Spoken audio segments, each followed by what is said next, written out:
j'espère que vous allez très très bien. Et ce soir, je vous propose une vidéo où nous allons parler des romans thrillers, des romans épouvantes, policiers que j'ai le plus apprécié lire. Ce sont des livres que j'ai lus il y a un petit moment maintenant, donc je me suis renseignée, je me suis écrit quelques notes pour pouvoir vous en parler plus amplement.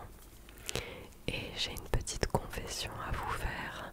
J'avais déjà tourné cette vidéo qui était nickel chrome, mais en voulant faire le montage, je me suis aperçue que mon micro n'avait pas capté le son. Je ne sais pas si le câble était mal branché, mais je n'avais aucun son sortant du micro pour cette vidéo. J'étais archi dégoûtée parce que j'en ai tourné plusieurs à la suite avec ce même problème. Donc je vais prendre le temps de vous tourner de nouveau tout ça. Mais bon, le principal c'est que ça puisse sortir sur la chaîne en temps et en heure. Donc comme c'est une vidéo que vous m'avez pas mal demandé depuis un petit moment et que j'ai pas mal de choses à vous montrer, on va tout de suite commencer. Donc si vous me voyez regarder un petit peu vers le bas, c'est que j'ai posé mes petites notes pour pouvoir vous parler correctement des romans en question. Le premier dont on va parler, c'est celui-ci. Le livre de Maxime Chatham, le roman qui s'appelle Le Signal, dont la couverture je trouve est magnifique, toute noire et argentée avec des reliefs.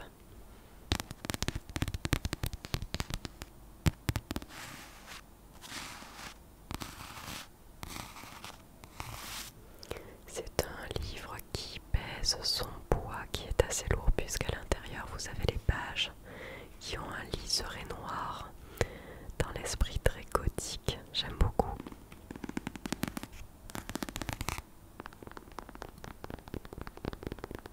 Donc je vais commencer par vous lire le résumé rapidement qu'il y a à l'arrière et puis ensuite nous allons en parler. Je vous dirai ce que j'en ai pensé. Alors, la famille Spencer vient de s'installer à Mygan Falls, une petite ville de la Nouvelle-Angleterre. Jusqu'ici, tout va bien, un vrai paradis, si ce n'était ces vieilles rumeurs de sorcellerie, ces communications téléphoniques brouillées par des cris inhumains, ce quelque chose d'effrayant dans la forêt qui pourchasse les adolescents, et ce shérif complètement dépassé par des crimes horribles. Avez-vous déjà eu vraiment peur en lisant un livre? Sur cette dernière question, je suis totalement d'accord. C'est un roman que j'ai lu qui, franchement, mettait la pétoche. Parfois, ça donnait des coups d'angoisse, des coups de stress, où j'avais un petit peu du mal à trouver le sommeil quand j'avais fini certains chapitres. Mais en même temps, c'est ce que je recherche en lisant ce style de livre. C'est qu'il puisse être à la fois stressant, angoissant et en même temps on veut tellement savoir la suite. Donc comme le résumé vous le dit, c'est l'histoire d'une famille, de la famille Spencer qui a déménagé de la ville pour venir s'installer dans une petite ville paisible, dans une vieille demeure qui est assez reculée, où il y a la forêt tout autour et ils ont plusieurs enfants. Donc ils n'ont pas déménagé seuls, ils ont déménagé avec leurs enfants. Et rapidement ils vont se rendre compte qu'il y a quelque chose qui cloche dans les environs. Des phénomènes assez bizarres et même des phénomènes que l'on pourrait qualifier de paranormaux qui se déroulent. Donc ils commencent à entendre des petites voix, à voir des ombres à l'extérieur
vous y attendre quoi dans ce livre, surtout que c'est écrit par Maxime Chatham qui parfois ne prend pas de pincettes et raconte des événements qui sont quand même assez trash. Et donc qu'est-ce que je vous ai écrit de plus? Et oui, ils vont découvrir ces enfants-là durant leurs aventures le passé très sombre de cette ville où il devait auparavant se dérouler de la sorcellerie et certainement des sorts ou des esprits, des choses qui se sont mal passées. Et c'est une ville qui a été habitée par de nombreux drames auxquels s'ajoutent les récents événements. Le seul bémol qui est vraiment personnel au sujet de ce livre, c'est que je trouve que la fin part un petit peu dans tous les sens. Alors certes, on commence à observer du paranormal à travers son histoire, mais je trouve qu'à la fin, si vous le lisez, vous verrez de quoi je parle. Ça part un petit peu dans tous les sens avec des choses qui ne sont pas très cartésiennes comme j'aime bien lire d'habitude. Des choses qui sont un petit peu tirées par les cheveux. Mais je pense que c'était une fin rocambolesque qu'attendait Maxime Chatham pour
en plus, cet ancien hôpital se trouve entre les montagnes, dans un coin très reculé, ce qui ne permet pas aux joueurs, si jamais il leur arrive quelque chose, de demander de l'aide.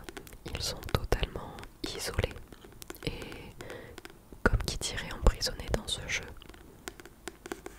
Donc ils se retrouvent avec d'autres joueurs, sauf que le jeu en question va rapidement prendre une tournure qui est assez inattendue, avec des disparitions de joueurs très inquiétantes.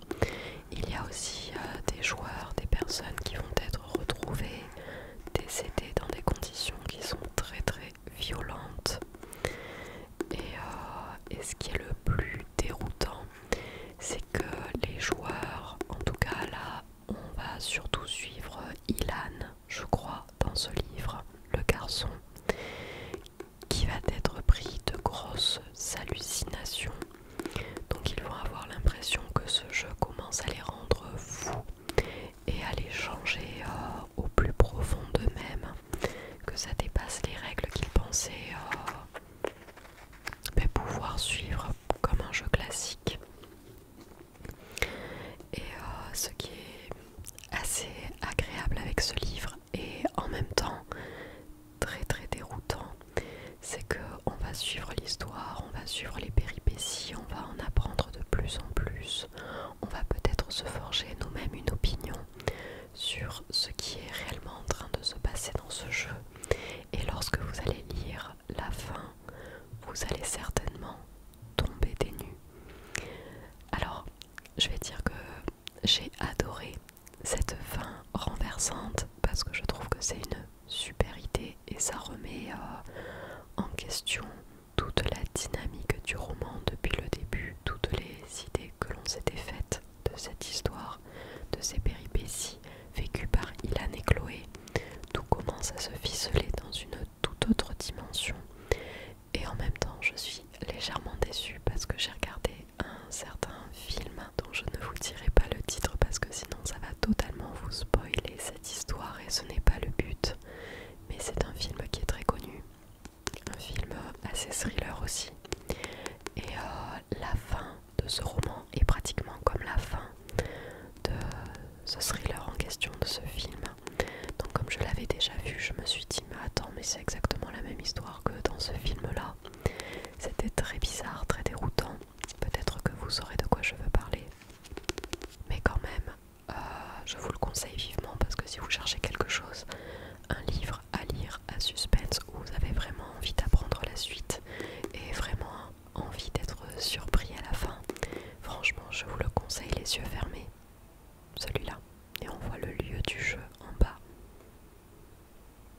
Alors ensuite je vais vous parler d'un roman qui à un moment donné était extrêmement connu.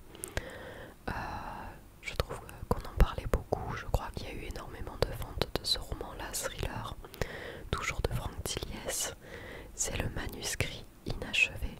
Il est quand même très connu ce livre-là. Le manuscrit inachevé.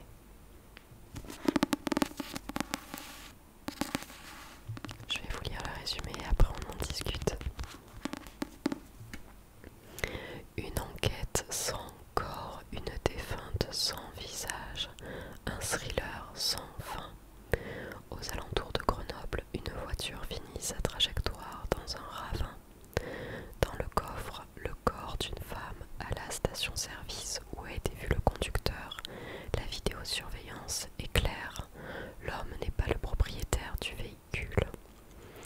Léane Morgan et Enaël Miror sont une seule et même personne. L'institutrice reconvertie en reine du thriller a toujours tenu sa vie privée secrète. Un mariage dont il ne reste rien, sauf un lieu, l'Inspirante, qui est une villa posée au bord des dunes de la côte d'Opale, et le traumatisme de l'enlèvement de sa fille Sarah. L'agression soudaine de son mari va faire ressurgir le pire. Dans le vent, le sable et le brouillard, une question parmi d'autres se pose. Vers qui et vers quoi se tourner quand l'unique vérité est que tout vous devient étranger. Que tout vous devient étranger.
manuscrit avait des secrets et qu'il avait un lien avec ce fameux manuscrit inachevé retrouvé dans cette voiture. Et ce qui est le plus troublant, c'est que dans ce manuscrit retrouvé dans cette fameuse voiture, il y a le récit qui ressemble comme deux gouttes d'eau à leur histoire, à la disparition de leur fille et voilà, à ce mystère-là. Donc durant le roman, on va découvrir de nombreux crimes, des enlèvements qui ont eu lieu, des enlèvements à répétition et les différentes pièces du puzzle de l'histoire vont s'assembler petit à petit pour que l'on se rende compte là aussi que à la fin de l'histoire on a vraiment été berné, une fin renversante, bouleversante à laquelle on ne s'attendait pas. J'ai pas trop envie de vous en dire parce que j'ai l'impression que je vous spoilerai un petit peu et ce livre est vraiment super cool, super bien ficelé. Je comprends énormément le nombre de bons avis qu'il y a au sujet de ce roman.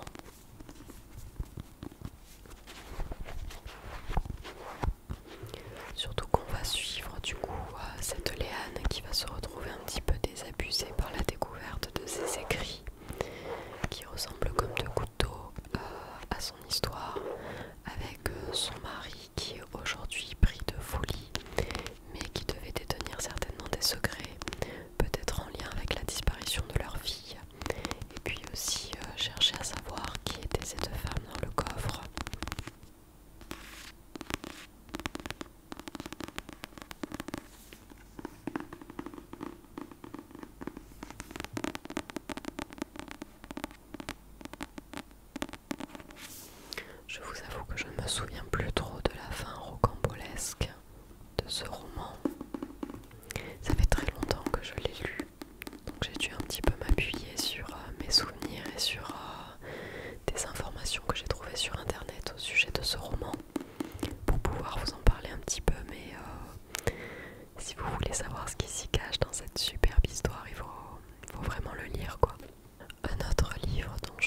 évoluer sa vie, où est-ce qu'en est l'enquête sur la disparition de cette Julie.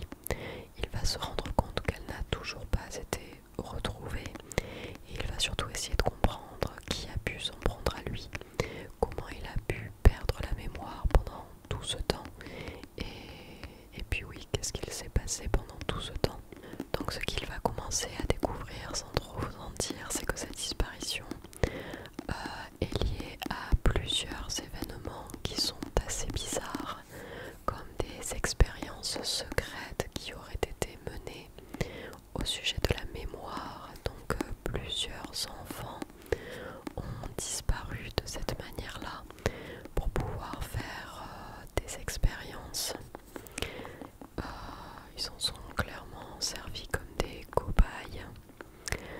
Et aussi on va découvrir que cette histoire, cette disparition de cette Julie, tout ce qui est arrivé à cet enquêteur est aussi lié au manuscrit inachevé dont on a parlé dans le précédent roman. Donc c'est un roman qui là aussi va beaucoup manipuler le lecteur et où il va y avoir beaucoup de rebondissements et on va se rendre compte à la fin de toute l'histoire, de tout le dénouement qui sera peut-être pas celui auquel on s'attendait initialement.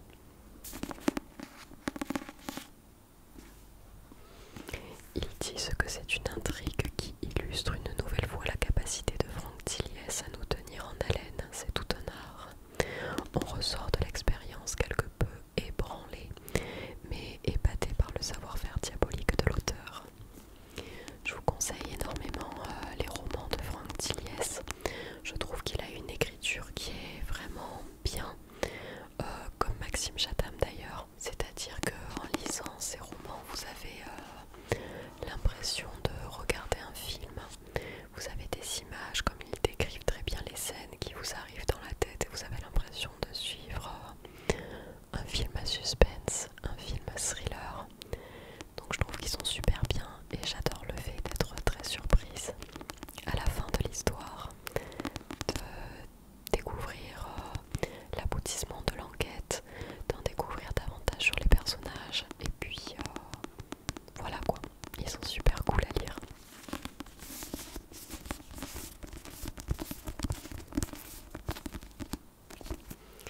Donc voilà pour les 4 livres que je souhaitais vous montrer dans cette vidéo. Étant donné que ça prend du temps d'en parler, si jamais ça vous intéresse ce style de vidéo, que je vous fasse d'autres petites reviews, je sais pas comment on dit, vous parler de romans thriller et vous dire mon opinion sur ces livres, n'hésitez pas à me le dire, à me le témoigner en commentaire et puis je vous tournerai d'autres choses parce que j'ai encore beaucoup de romans dans ma bibliothèque. Il y en a beaucoup que je n'ai toujours pas lus et il y en a aussi pas mal que j'ai lus et dont je pourrais vous parler. Notamment, je voulais juste vous montrer, cet été j'ai lu 3 romans pour le moment. J'ai commencé par lire un roman de Karine Giebel. J'ai oublié de vous l'amener, il est dans ma bibliothèque, qui s'appelle Terminus Elysius, qui est une enquête aussi à rebondissement avec un petit peu de suspense, mais qui est très facile à lire. C'est un petit roman qui est assez sympa. Ensuite, j'ai lu un autre roman de Karine Giebel, qui est Ce que tu as fait de moi, où c'est une histoire de personnes qui se rencontrent sur leur lieu de travail, en l'occurrence dans une gendarmerie. Et puis ça va pas être vraiment une enquête à suspense, je vous parlerai un petit peu plus de ce livre si ça vous intéresse, mais c'est des collègues qui vont avoir un peu le béguin l'un pour l'autre, mais une histoire un petit peu interdite avec leur vie personnelle. Et puis il va y avoir des histoires un petit peu d'abus, de passion un peu meurtrière. Enfin, il est sympa mais il est dans un tout autre style, il faudrait que je vous en parle un petit peu plus.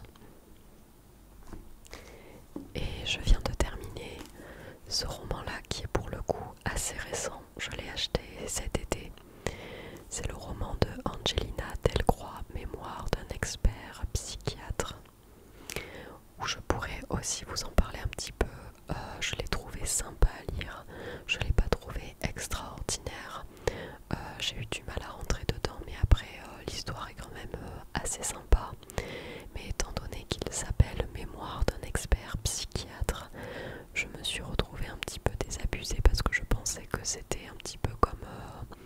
vous savez, les livres de Philippe Boxeau qui est médecin légiste et qui raconte ses expériences, voilà quoi.